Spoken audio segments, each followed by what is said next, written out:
Le roman d'un chef-d'œuvre, un podcast des ateliers Henri Dougier.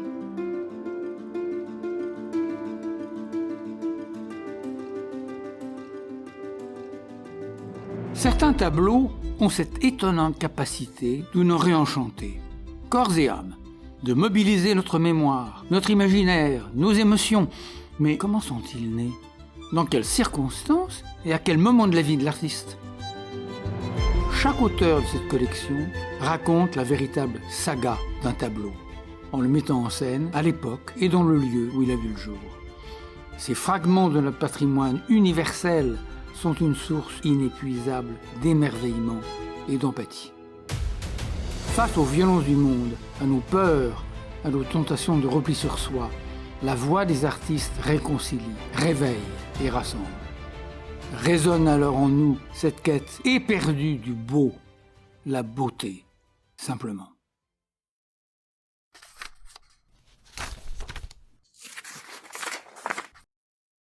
Je suis seul dans l'atelier du Duomo face au bloc de Duccio.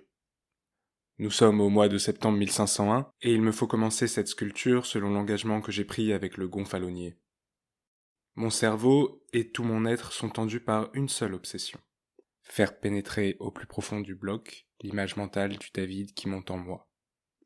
La faire ensuite émerger de sa gangue de marbre me sera facile, une fois la forme engravée à l'intérieur. Je la sens physiquement. La pierre est vivante, elle palpite et me parle. J'approche de mon bloc en douceur, je le caresse. J'aimerais le dompter. Il ressemble à un animal blessé. Il a souffert d'anciennes prédations et ses blessures sont encore visibles. Cette brèche affreuse qui le déchire jusqu'à mi-hauteur me permettra-t-elle de le sauver ? Je dois trouver le chemin qui guidera mon ciseau. Le bloc me dit qu'il existe pour moi seul. Il me dit aussi qu'il s'est refusé à d'autres, et cette idée me réchauffe et m'encourage. Je ressens intensément que David, comme aucune autre sculpture que j'ai créée, me pose la question du tempo. À quel instant vais-je arrêter le mouvement du jeune guerrier ? Quel récit faire de son acte héroïque ? Tous mes illustres prédécesseurs ont représenté un David victorieux après l'affrontement, son trophée macabre entre ses jambes. Ils se sont complus dans le contraste entre la fragilité du héros et la bestialité du monstre, en accentuant la laideur de Goliath et la jeunesse de David. Ces représentations sont bien conformes à l'imagerie populaire, selon les récits des Écritures. Je vois en cela l'expression de la mort. L'image est figée, le mouvement s'est arrêté. Et moi, je ne sais pas raconter une histoire sans vie. Il n'y a rien que je saurais ajouter au récit d'une victoire qui se raconte elle-même. Goliath ne m'intéresse pas, David non plus. Tout a déjà été dit. C'est le courage de David, ses doutes, sa peur, sa tension qui me touche et me questionne. Je vais le représenter avant le combat. On comprendra, à sa façon de regarder et de bander ses muscles, que le Philistin est sa cible.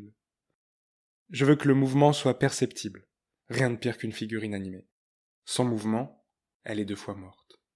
Mon David sera beau par son corps et son âme pure. Je veux le sculpter à l'instant où il s'apprête à s'élancer vers Goliath, quand tout le monde s'enfuit. Vous venez d'entendre un extrait du Géant des Florentins selon Michel-Ange, un ouvrage de Jean Lovera, paru aux ateliers Henri Dougier, qui mêle récit romanesque et enquête historique pour raconter l'histoire du David, la gigantesque et célébrissime sculpture de Michel-Ange. Jean Lovera, bonjour. Vous êtes architecte, féru d'art contemporain. Vous avez publié une dizaine d'ouvrages en lien avec le sport ou l'art. Qu'est-ce qui vous a poussé aujourd'hui à écrire sur le David de Michel-Ange ? Bon, vous savez, c'est un peu une histoire d'amour pour moi avec la Toscane, où je vis une partie de l'année maintenant depuis de nombreuses années. J'ai eu aussi une très ancienne passion pour Michel-Ange. J'ai tous ses dessins, ses écrits chez moi depuis aussi de nombreuses années. Et puis Michel-Ange est un personnage passionnant à de nombreux égards. Et le David, sa sculpture, mérite absolument d'être racontée. car sous sa simplicité apparente, elle est évidente d'une beauté, sa beauté, eh bien se cache une grande complexité. C'est ce que j'ai découvert d'ailleurs progressivement en y travaillant. Et sa création relève d'une telle prouesse. Ça a été une véritable épreuve de force que ça force effectivement l'admiration et la passion. Hmm. Alors vous êtes le premier auteur de cette collection à publier un récit centré non pas sur une peinture mais sur une sculpture. Et ce qui est amusant, c'est que dans votre récit, vous mentionnez justement la hiérarchisation entre les différentes disciplines artistiques que fait Michel-Ange. Alors entre la peinture et la sculpture évidemment, mais aussi au sein même de la sculpture, entre le bronze et le marbre. Ça a été une volonté commune avec Henri Dougier d'élargir la collection à la sculpture.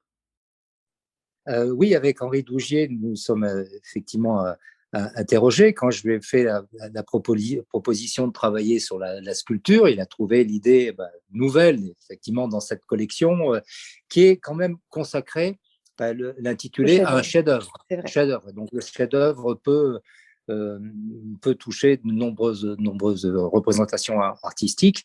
Et ce qui est intéressant dans la hiérarchie, en tout cas, la hiérarchie existait pour Michel-Ange. À nos yeux aujourd'hui contemporains, je ne suis pas sûr qu'on puisse mettre en avant une expression artistique plutôt qu'une autre, mais pour Michel-Ange, c'était clair. La sculpture était le premier des arts. La sculpture sur marbre était de loin la plus difficile parce qu'elle consiste à enlever de la matière, celle du bronze, en ajouter. Et cette comparaison entre les deux techniques est tout à fait passionnante. C'est d'ailleurs un sujet qui animait les contemporains de Michel-Ange entre les vertus du marbre et du bronze. Et Michel-Ange considérait la peinture, lui, comme un art mineur, enfin secondaire. Il considérait qu'il n'était pas peintre et que la peinture se faisait avec la tête, alors que la sculpture se faisait avec les mains. Et contrairement à Léonard de Vinci, qui lui considérait que c'était la sculpture qui était un art mineur. Voilà, donc le débat est ouvert, le sujet est absolument passionnant.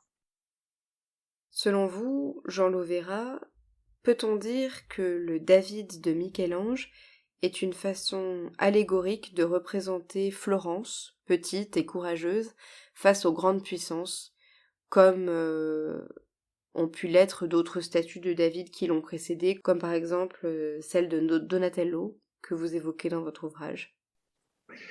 Alors, il est assez curieux, mais Florence a cultivé une certaine affection avec l'image de David, puisque de nombreux David ont été sculptés ou peints à Florence, sur une période d'un siècle. Donatello a réalisé 2 sculptures sur David. Le premier, qui était une œuvre de jeunesse, était en marbre, et c'était déjà une commande de la République. C'était donc en 1408. Et d'ailleurs, il est inscrit sur cette sculpture, au pied de la sculpture, les dieux soutiennent les courageux combattants pour leur pays, même contre les ennemis les plus dangereux. Donc c'était déjà un manifeste important de la République contre l'envahisseur. En revanche, le deuxième Donatello, en bronze, le plus connu, le plus réussi, que Michel-Ange aimait beaucoup, a été commandé par Côme de Médicis, donc une commande des Médicis. Et le David, lui, a été commandé par la petite République, la nouvelle République, la jeune République de Florence. Et là, véritablement, elle a pris une fonction de symbole de la force, du courage de cette nouvelle République face aux envahisseurs, qui étaient à cette époque aussi bien les Français, mais aussi les oppresseurs, qui étaient pour la République les Médicis. Donc, symbole absolu, bien sûr.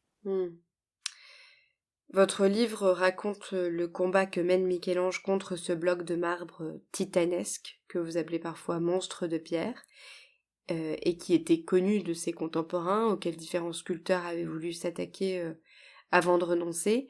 Est-ce que la création du David a été en elle-même un combat de David et Goliath ? Oui, vraiment, puisque ce bloc qui s'est appelé très vite le bloc de Duccio, parce que Duccio avait essayé de le sculpter 60 ans avant, et Rossellino, après, 10 ans après aussi, avait arrêté. Donc, ce bloc gisait dans le chantier du Duomo à Florence, et personne n'osait s'y attaquer parce qu'il était véritablement monstrueux. Il était très difficile à sculpter, très étroit, énorme, avec deux veinures qui le rendaient finalement fragile. Il faisait peur. Il faisait peur et c'était un véritable monstre. Quand il est levé et que Michel-Ange le voit, bon, j'ai imaginé qu'il affrontait ce bloc qui, à l'origine, faisait près de 6 mètres, 6 mètres de haut, 6 tonnes. Et c'était vraiment un bloc de Carrare, de marbre de Carrare extraordinaire. Et il y a une sorte de transposition. Il est vrai que Michel-Ange peut s'assimiler, et nous pouvons facilement l'assimiler à David affrontant ce monstre qui est ce bloc. Mais en cours de route, il y a une sorte d'inversion des figures, parce qu'au moment où Michel-Ange voit l'ombre du bloc et sa sculpture sortir progressivement, et il se dit qu'il est en train de sculpter le David, mais c'est David qui devient le géant. Et Ouais. ce n'est plus Goliath. Donc, il fait de son David un héros et il en fait aussi un géant. Et les Florentins ne s'y trompent pas, puisque dès que la sculpture a été faite, ils l'ont appelé familièrement il gigante, le géant. Voilà, et c'est resté, ça a perduré. Alors, il y a également quelque chose qui apparaît comme fondamental pour Michel-Ange dans votre récit, c'est sa recherche de beauté. On pourrait même dire que David, en ce sens, est un archétype de la beauté selon Michel-Ange. Tirer la beauté du monstrueux, est-ce que c'est à cela que pourrait se résumer la recherche artistique de Michel-Ange? Alors, j'emploierai pas le terme monstrueux en ce qui concerne ce bloc de marbre, parce que Michel-Ange avait un amour aussi sans limite pour la matière. Il dit d'ailleurs assez souvent que la figure qu'il a à sculpter gît dans la pierre, est au fond de la pierre, et qui finalement son travail est simple. Il se résume à extraire cette figure de sa gangue de pierre. Donc l'image est saisissante, et donc je vous rejoins sur ce point.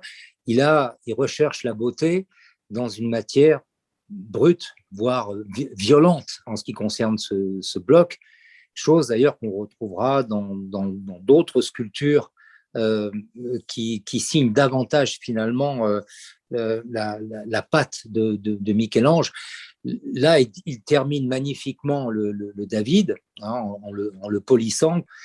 Donc, on pourrait parler de cette manière d'extraire à partir du brut, du violent, du brutal, une beauté, bon, légère, fine et inspirante, oui. Parce que vous soulignez le contraste entre son physique plutôt disgracieux et ce qui l'a animé dans toute sa vie, à savoir sa recherche de beauté dans ses différentes œuvres.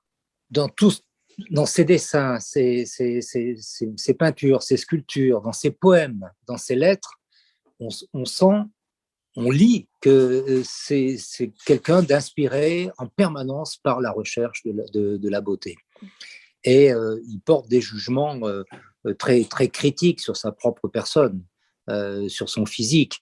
D'ailleurs, il est un peu aussi jaloux de Leonardo pour un peu les mêmes raisons, parce que Léonard est quelqu'un de raffiné, d'élégant, on lui prêtait une grande beauté. On connaît pas, on n'a pas de portrait de Leonardo quand il était jeune, on connaît simplement en vieillard, il est déjà très, très, très beau, mais il avait des traits fins, alors que lui, bon, il avait ce nez cassé depuis l'âge de 13 ans, et il avait les cheveux raides, il était un peu massif, trapu, bon, il était pas beau en effet, oui.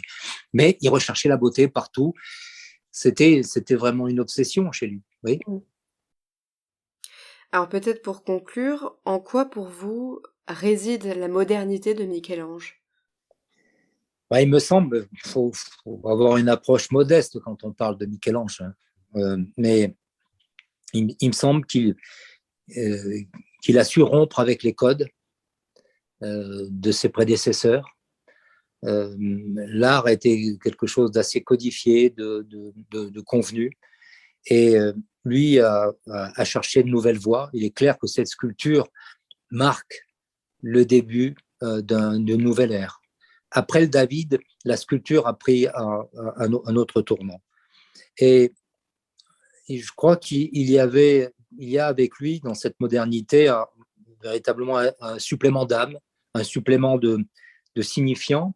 Et surtout, ce qui me frappe, c'est qu'il a introduit le mouvement dans la sculpture. C'était sa recherche. Il ne voulait pas que la sculpture soit immobile.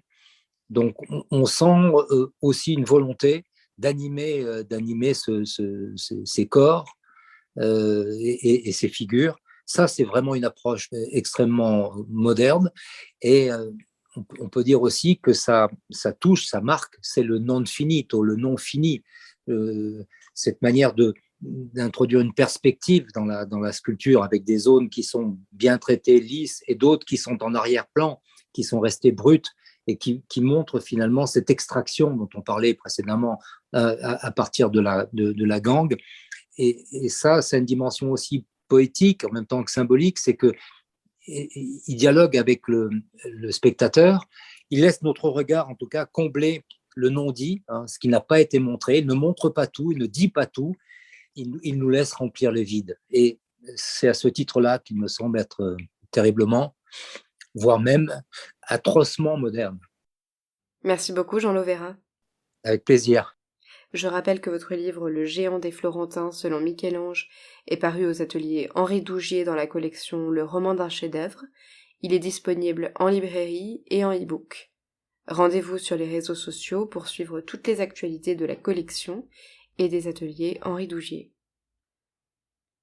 C'était le 8e épisode du roman d'un chef-d'œuvre, une série podcast proposée par les ateliers Henri Dougier, conçue et réalisée par Margot Grélier et Gaël Bidan, à écouter sur Apple Podcasts, Deezer, Spotify ou votre application de podcast préférée.